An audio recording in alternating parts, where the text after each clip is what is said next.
Today, we're diving into the electrifying topic of shock.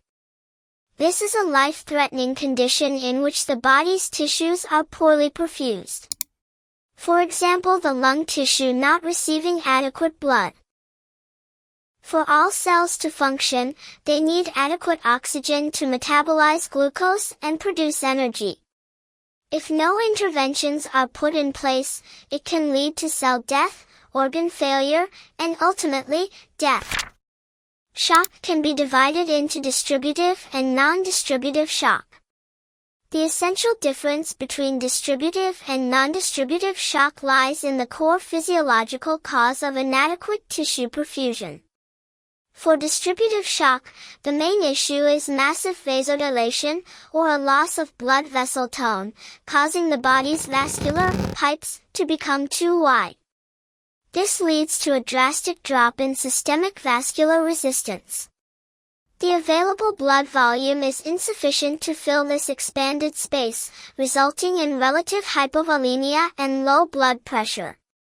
The heart often tries to compensate by pumping fast, so cardiac output can be normal or even high, but the blood is poorly distributed. Classic examples include septic shock, anaphylactic shock, and neurogenic shock. Septic shock arises from a disordered host reaction to infection triggered by pathogen components, which are PMPs and DAMPs, leading to a massive inflammatory cascade, a cytokine storm including molecules like tumor necrosis factor alpha, interleukin-1 and interleukin-6. This causes widespread dilation of blood vessels via nitric oxide, resulting in a profound drop in systemic vascular resistance and dangerously low blood pressure, exacerbated by leakage of fluid from the capillaries and a lower effective circulating blood volume. Simultaneously, activation of the clotting system causes tiny clots to form in the vessels called microvascular thrombosis, severely hindering the delivery of blood and oxygen to tissues, leading to tissue oxygen deprivation.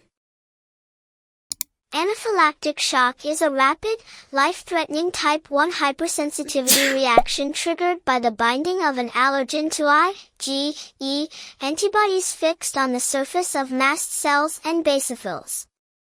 This binding causes an explosive event called degranulation, resulting in the massive, systemic release of potent chemical mediators, primarily histamine, leukotrienes, and platelet-activating factor. These mediators cause widespread vasodilation and drastically increased vascular permeability. This leading to a severe drop in systemic vascular resistance and effective circulating blood volume, resulting in hypotension and distributive shock. Concurrently, the mediators cause severe bronchoconstriction and airway edema, compromising respiration, leading to potential cardiovascular and respiratory collapse. Neurogenic shock is a type of distributive shock caused by the severe disruption of sympathetic nervous system outflow, typically due to a spinal cord injury at or above the T6 level. This disruption leads to an uncontrolled, widespread vasodilation as the sympathetic impulses that maintain vascular tone are lost, resulting in a dramatic drop in systemic vascular resistance and blood pooling in the extremities. Simultaneously, the parasympathetic system, mainly the vagus nerve, remains unopposed, causing profound bradycardia. The combination of low systemic vascular resistance and reduced cardiac output results in severe hypotension and subsequent inadequate tissue perfusion. Endocrine shock is a state of circulatory failure caused by an acute endocrine emergency, resulting in inadequate tissue perfusion and oxygen delivery. Its pathophysiology varies by cause. Adrenal crisis leads to shock primarily through profound cortisol deficiency, causing refractory hypotension and, if primary, aldosterone deficiency leading to hypovolemia from salt wasting. Myxedema crisis causes shock via severe hypothyroidism, resulting in decreased myocardial contractility and bradycardia. Conversely, thyroid storm causes high output failure due to excessive thyroid hormone leading to extreme tachycardia and massive oxygen demand. Finally, metabolic crises like DKA cause hypovolemic shock from osmotic diuresis and dehydration. Ultimately, all pathways converge on cellular hypoxia and lactic acidosis. Non-distributive shock refers to a classification of circulatory failure where the core problem is a critically reduced cardiac output, rather than the profound peripheral vasodilation that defines distributive shock. This classification includes hypovolemic shock, cardiogenic shock, and obstructive shock. The pathophysiology of hypovolemic shock is initiated by a significant loss of circulating blood volume, whether from hemorrhage or severe fluid depletion, which critically reduces venous return, thereby causing a sharp drop in stroke volume and cardiac output. In response, the body activates the sympathetic nervous system and neuroendocrine pathways, triggering an increase in heart rate and intense peripheral vasoconstriction to elevate systemic vascular resistance, shunting blood toward the brain and heart and leading to classic cool, clammy skin.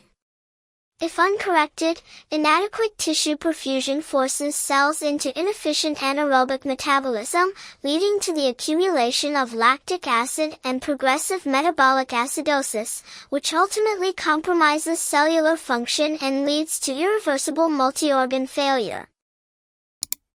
The pathophysiology of cardiogenic shock is a vicious cycle initiated by primary myocardial dysfunction, typically extensive myocardial infarction, leading to severely reduced cardiac output and subsequent systemic hypoperfusion.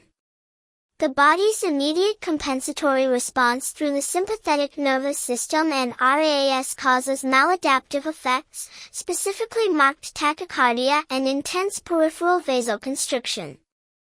This increases the heart's workload and oxygen demand, while low blood pressure simultaneously reduces coronary blood flow, leading to worsening myocardial ischemia.